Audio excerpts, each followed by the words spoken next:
Chào mừng các bạn đã đến với Chuyện Cười Hoàng Phi. Cho mình hỏi là các bạn đã biết đến những câu chuyện hài ngoài đời thật nào thì hãy nhanh tay comment xuống phần bình luận bên dưới nha. Các bạn thân mến, trên thế giới có rất nhiều câu chuyện được nhiều người biết đến vì tính hài hước và dí dỏm của mình. Bên cạnh đó thì cũng có những câu chuyện hài ngoài đời thật mà nhiều người nghe thấy sẽ không thể tin rằng nó có thật nha. Và ngày hôm nay, xin mời các bạn hãy cùng Chuyện Cười Hoàng Phi khám phá về những câu chuyện này. Hy vọng sẽ đem lại thật nhiều tiếng cười cho các bạn ở đây. Nào, chúng ta hãy cùng bắt đầu ngay thôi. Câu chuyện Tán Gái. Một ông bố suốt ngày phàn nàn với con: trai tráng ngần này tuổi đầu rồi mà vẫn không tài nào có được bồ. Thằng này kém quá. Thằng con gân cổ cãi: bố có giỏi thì tán thử xem, còn với bố ra ngoài xem ai tán được trước. Hai bố con đi ra ngõ, thấy một cô bé rất xinh đi xe đạp lướt qua. Anh con trai nhanh nhảu tán: em ơi, anh yêu em có yêu anh không? Gặp đúng cô gái đanh đá, cô này ngoái lại: Yêu cái thằng bố mày ấy. Ông bố nhảy cẫng lên: Đấy, con thấy chưa, bố thắng rồi nhá.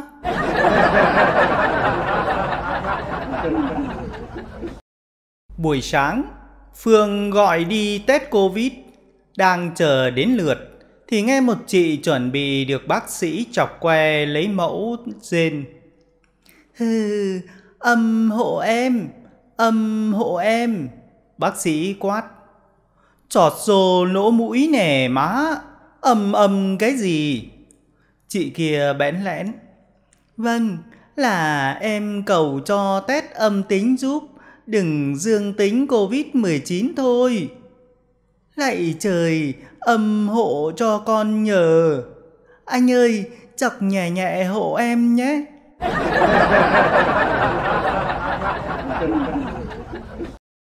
Có anh chàng vừa có vợ lại vừa có bồ, ở cùng một cơ quan. Một lần đi nghỉ mát, vì có vợ đi cùng, thành thử anh ta không thể sang gặp cô bồ được. Còn cô bồ cũng cảm thấy cô đơn buồn tình, ngồi hát: thuyền ơi có nhớ bến chăng, bến thì một dạ khăng khăng đợi thuyền. Anh chàng nghe thấy cũng hát vọng sang giải bày: thuyền đây đã dựng cột buồm, ngặt vì một nỗi đồn tuần bên sông. Cô bồ hiểu ý nhưng muốn mách nước, liền hát: đồn tuần thì mặc đồn tuần, đóng thuế một lần rồi nó cho đi. Anh chàng nghe vậy buồn bã trả lời ngao ngán: vốn liếng anh có ra gì, nếu mà đóng thuế còn chi cột buồm.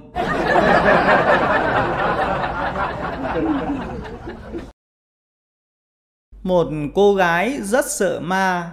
Cô hay phải đi học về khuya một mình trên đoạn đường vắng.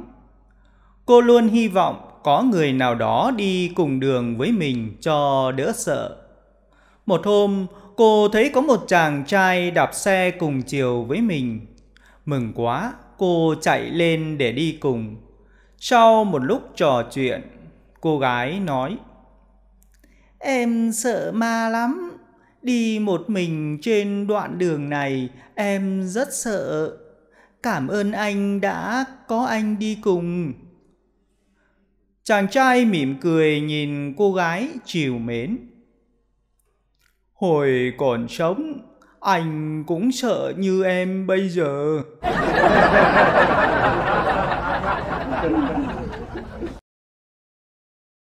Một bợm nhậu đi ngang qua quán rượu, thấy đồng nghiệp mặt đỏ gay đứng trước cửa ngóng vào trong quán. Thấy vậy người này hỏi bạn: sao ông không vào nhậu mà đứng đây làm gì?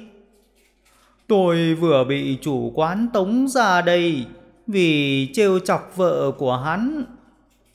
Ông tính ăn thua đủ với hắn hả? Không không, tôi nghe hắn nói sẽ tống cả bà vợ ra đây, nên tôi đứng đợi đấy chứ.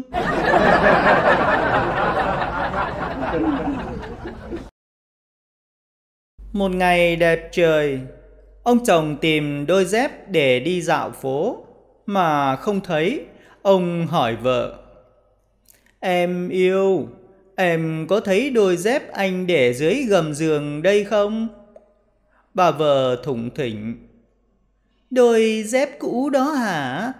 Em vứt vào thùng rác rồi.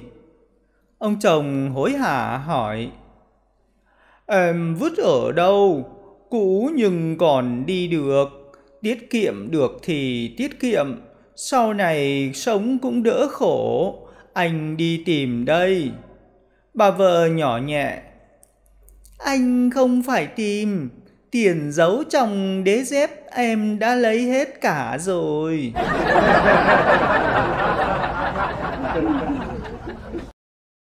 Hai vợ chồng vừa âu yếm vừa tâm sự: Sắp đến sinh nhật của em rồi, em thích gì anh mua tặng cho? Em muốn xây cái hồ bơi. Chi vậy em? Em muốn tập bơi để có thân hình thon thả và một làn da mịn màng. Em thấy không, hả mã nó bơi suốt ngày ở dưới nước mà thân hình nó đâu có thon thả. Tại nó bơi mà chẳng chịu lên phơi nắng. Vậy chứ cá sấu nó bơi rồi nó lên phơi nắng mà da của nó có mịn màng đâu.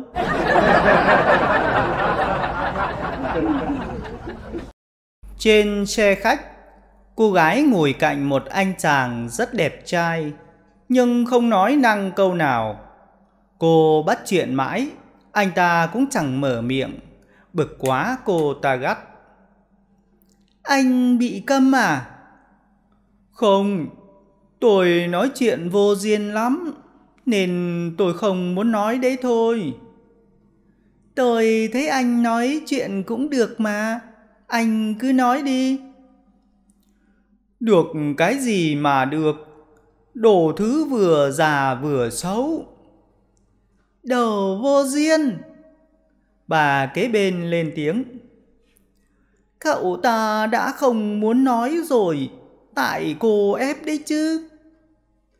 Anh chàng liền nói: Con quỷ già này nói đúng đấy.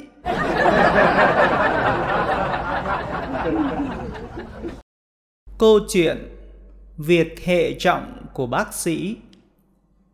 Vị bác sĩ đang chuẩn bị đi ngủ cùng vợ, thì có một bác sĩ khác gọi điện đến.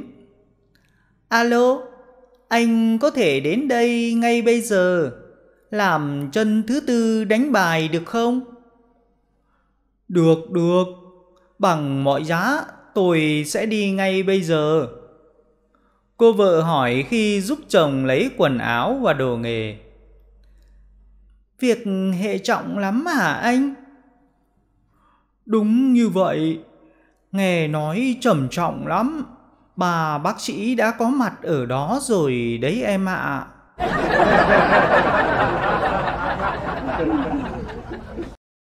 Một đôi vợ chồng đã cưới nhau được 10 năm.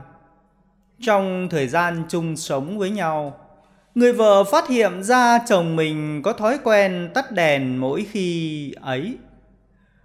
Một lần người vợ rất tò mò và quyết tâm tìm hiểu thói quen của chồng. Một hôm, đang ấy lúc nửa đêm, người vợ với tay bật điện sáng, phát hiện chồng mình đang cầm trên tay quả dưa chuột.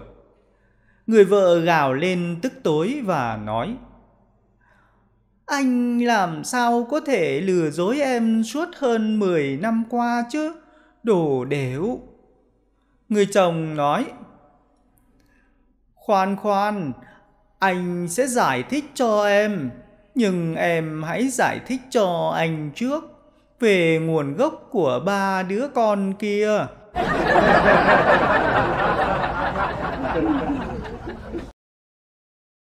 Một người nông dân vừa uống từng hớp rượu lớn, vừa kể với bạn: tôi có một nỗi oan không thể nào thanh minh được.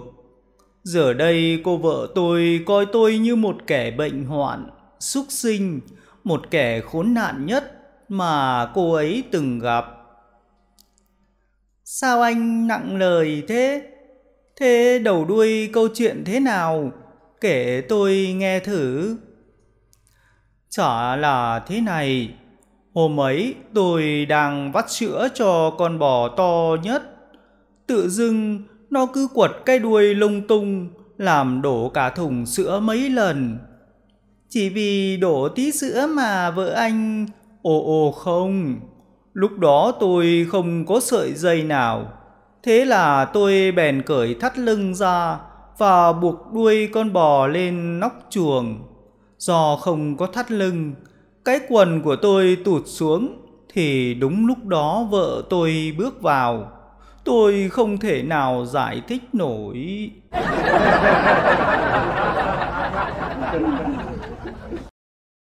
Súng và đại bác. Mỗi lần cho thằng cu tí đi tè, mẹ nó thường bảo: con mang súng ra đi tè đi. Bỗng một hôm cu tí hỏi: mẹ ơi, chim của con là súng, còn chim của bố con gọi là gì? Mẹ nó ré lên cười và đáp: gọi là đại bác con ạ. Đại bác để đi tè hay để làm gì nữa hả mẹ? À, đại bác để bắn quân địch. Thế quân địch có phải là mẹ và cô giúp việc không? Sao con lại nghĩ thế? Tại nhiều đêm con thức giấc thấy bố mang đại bác ra bắn mẹ. Hôm qua mẹ đi vắng, bố lại mang ra bắn cả cô giúp việc, làm cô ấy chết khiếp cứ rên lên ầm ầm ấy mẹ ạ.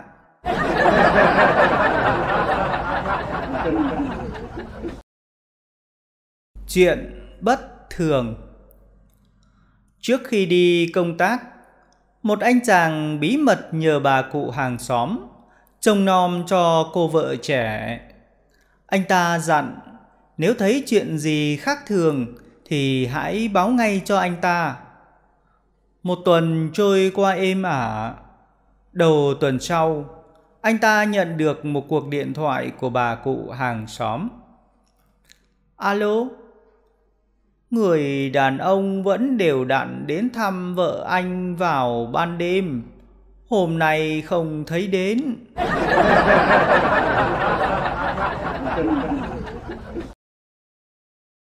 Hai người bạn thân ở chung phòng trọ, rảnh rỗi ngồi nói chuyện với nhau.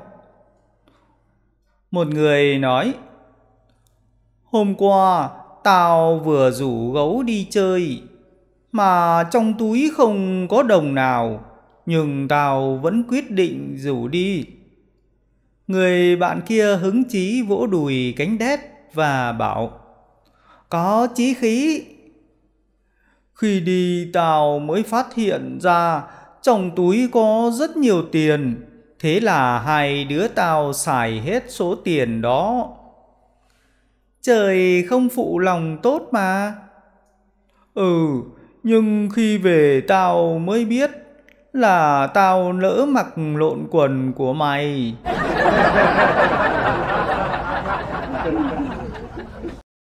Câu chuyện thử nghiệm vợ.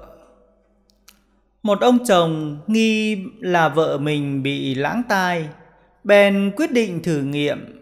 Ông chồng khẽ khàng đứng sau lưng bà vợ khoảng 10 mét và gọi: mình ơi, mình có nghe rõ không? Không thấy bà vợ trả lời. Thế là ông bèn tiến tới gần khoảng 6 mét rồi lại gọi: mình ơi, mình có nghe thấy gì không? Vẫn chẳng thấy bà vợ hử. Ông chồng bèn đi đến chỗ cách bà còn khoảng 3 mét và gọi. Mình không nghe thấy gì hết hả? Bà vợ đáp. Lần này em trả lời là lần thứ 3 rồi đấy.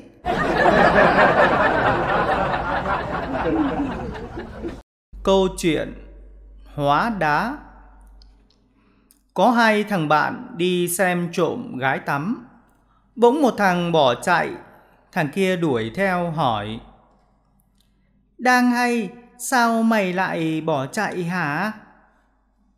Tại tao nhớ ra, mẹ tao bảo xem trộm gái tắm là bị hóa đá đấy. Đồ ngu, vậy mà mày cũng tin. Tin chứ, tao đang cảm thấy một bộ phận của tao đang chuẩn bị cứng lại rồi đây này.